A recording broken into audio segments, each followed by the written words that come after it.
Assalamualaikum warahmatullahi wabarakatuh. Ya, ketemu lagi di It's Safe Audio. Ya, pada kesempatan kali ini kami akan menjelaskan beberapa fitur yang terdapat pada mixer audio, khususnya di seri di merek DT Lab 16 channel ya. Nah, di sini kita lihat ada barisan, Di sini kita lihat ada barisan knop-knop yang tertata rapi ya di sini. Nah, kita bahas nanti satu-satu ya. Kita sekarang membahas fitur-fitur yang terdapat di sini.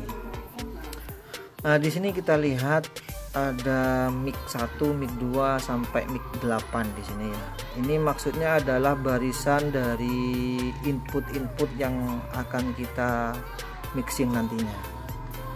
Nah, ini kan ada garis pembatas ini ya. Ini maksudnya mulai dari soket ini ya, soket XLR, kemudian Akai di sini ya, mic, line dan insert ini adalah input di channel 1 maksudnya gini. Ini ada nomornya. Berarti input yang ada di channel 1 ini seperti itu. Guys, kita bahas di satu channel dulu ya. Nanti channel selanjutnya itu sama saja. Kita bahas channel 1 aja dulu seperti itu. Nah, untuk penjelasan daripada yang tidak berkaitan dengan sebuah channel nanti kita bahas di part 2-nya. Guys, sekarang kita bahas di channel 1 ya. Di sini mic 1 ini maksudnya adalah soket XLR ini digunakan untuk sebuah mikrofon. Ini biasanya digunakan untuk acara-acara live seperti itu. Kemudian di bawahnya ini ada soket line. Line ini fungsinya untuk memasukkan sebuah signal audio yang sudah jadi atau sudah melewati record. Nah, seperti itu. Bisa dari HP ya. HP itu biasanya kan musik-musiknya sudah dibuat sedemikian rupa, mulai dari recording sampai ke ekspor MP3 atau yang lainnya. Nah, seperti itu. Jadi bisa dari HP, bisa dari laptop, atau juga bisa dari VCD player seperti itu. Kemudian di bawahnya sini ada soket insert. Insert di sini fungsinya untuk memasukkan sebuah perangkat eksternal ke dalam sebuah channel ya. Seperti itu. Bisa digunakan eksternal reverb ya. Sama channel 1 ini saya mau kasih reverb. Nah, dengan menggunakan reverb eksternal, maka reverb eksternal itu kita colokkan di sini seperti itu. Kemudian di bawahnya ada knob gain. Gain ini maksudnya adalah menguatkan signal audio yang masuk di input ini. Kita kuatkan menggunakan gain. Nah, seperti itu. Atau istilah kita ini menguruskan atau menggemukkan suara gini nih. Kalau kayaknya suara itu kurang gemuk, maka dibesarin lagi gainnya sesuai dengan kebutuhan.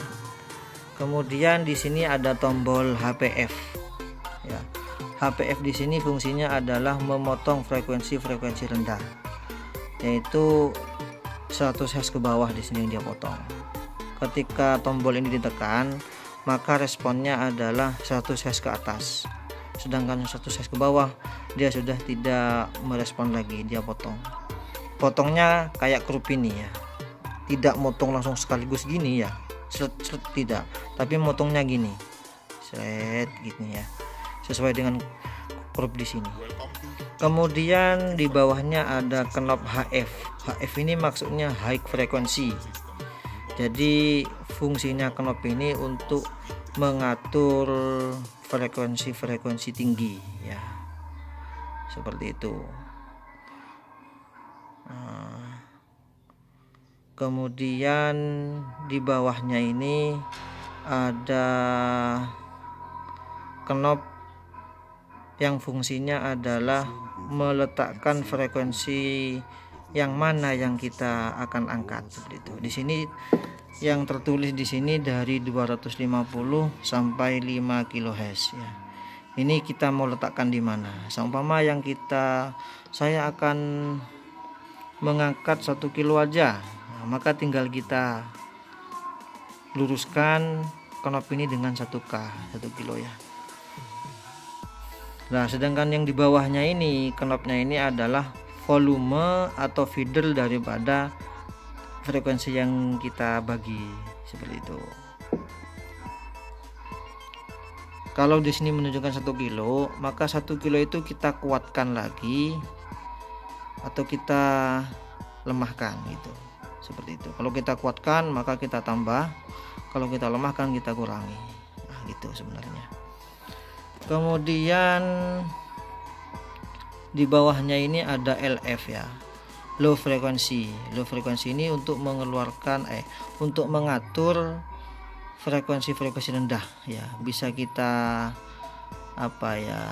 intinya ini untuk untuk bass atau untuk low ya.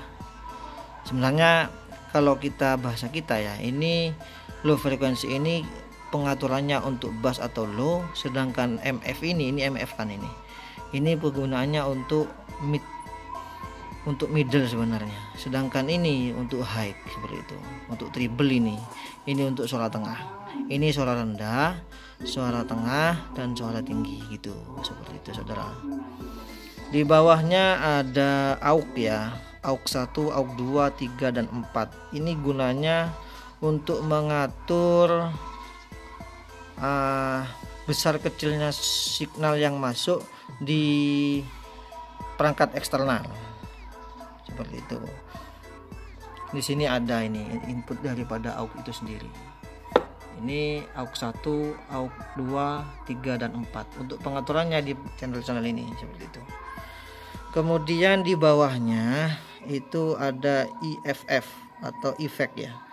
Efek ini gunanya untuk mengatur sebuah kegemaan suara. Kita mau gemakan seperti apa, seperti itu. Kita atur di sini. Di channel 1 ini ya, seperti itu ya.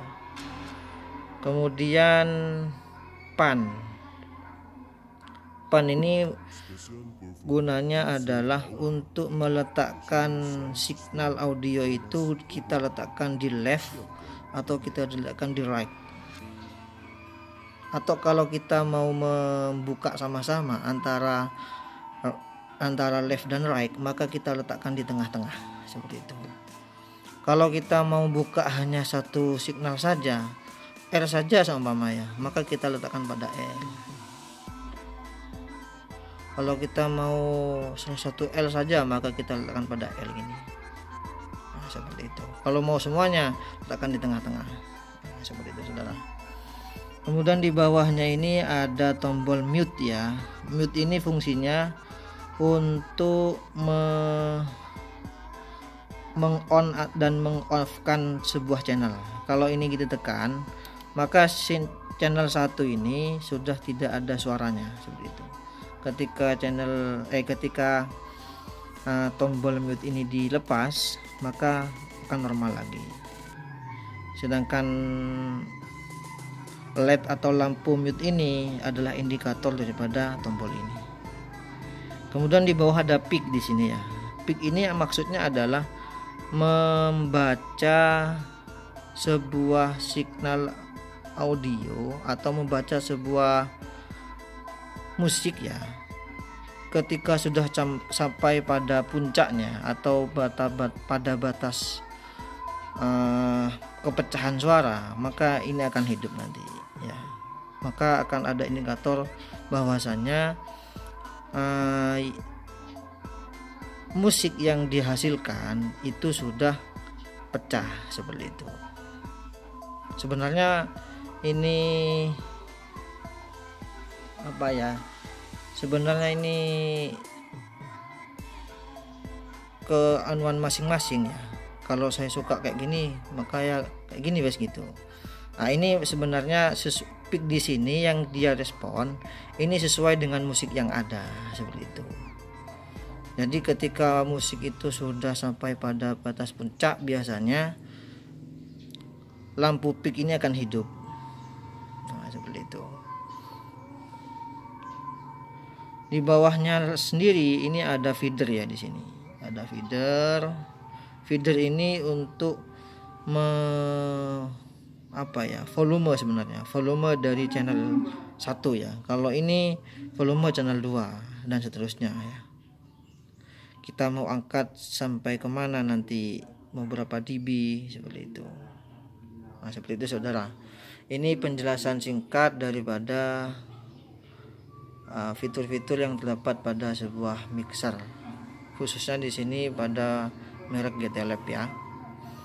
Selanjutnya untuk part 2 nanti kita akan bahas lagi tentang sebuah pembahasan mixer yang fitur yang lain daripada ini ya.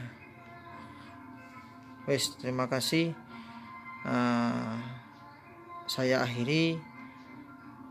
Assalamualaikum warahmatullahi wabarakatuh.